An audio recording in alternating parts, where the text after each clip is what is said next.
Hi, freeyourselffromyourself.com. April 25th. Today is my son Eli's MAP meeting with 25 people from the community to talk about Eli and his future. And so this is the ongoing, your peek into my brain, as it were. It's been an interesting a couple of weeks since I last posted. I think the last time I posted was on Friday the 13th. And what happens to me, and one of the ways I sabotage my life, is that I start to consider and think about things that may not actually be true, but I end up thinking that they're true. It's classic step one or practice number one, don't believe everything you think, which is part of this practice of mine.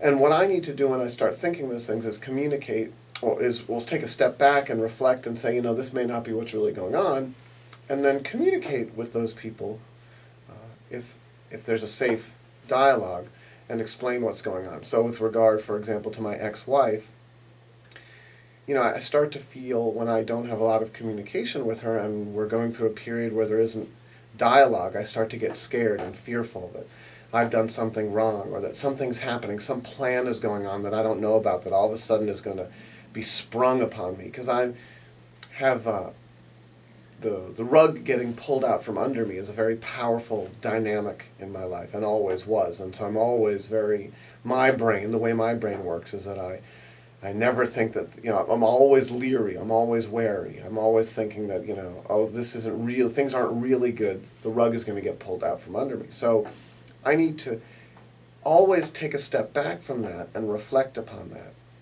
and be conscious that that's how my brain works, but it may not be what's really going on.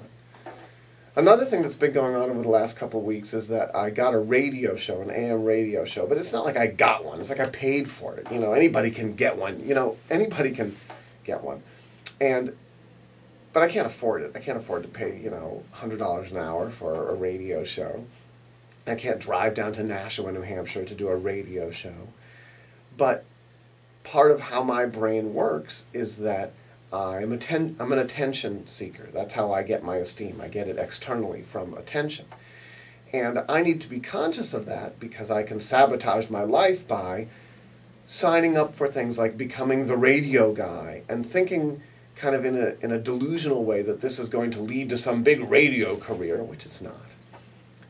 But then get myself in situations that I have to extricate myself from because they're impossible for me to fulfill the obligations. And the way my brain works is I go into a defense mode, and if someone says, well, you signed up for this and now you can't fulfill your obligation, I go into a defense mode where I'm like, yeah, well, blah, blah, blah, and then I overreact as a way to compensate for feeling attacked. All created by me.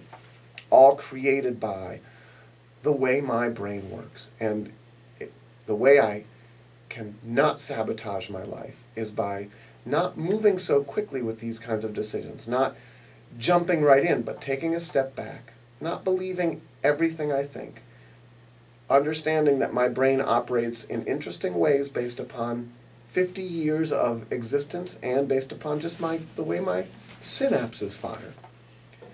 And I can work hard to not sabotage or undermine my own success in my own life by taking a step back, observing myself, observing my thoughts, and having a commentary about those thoughts. This is what I'm thinking, this is what's going on in my brain, I know that it may not be what's really happening.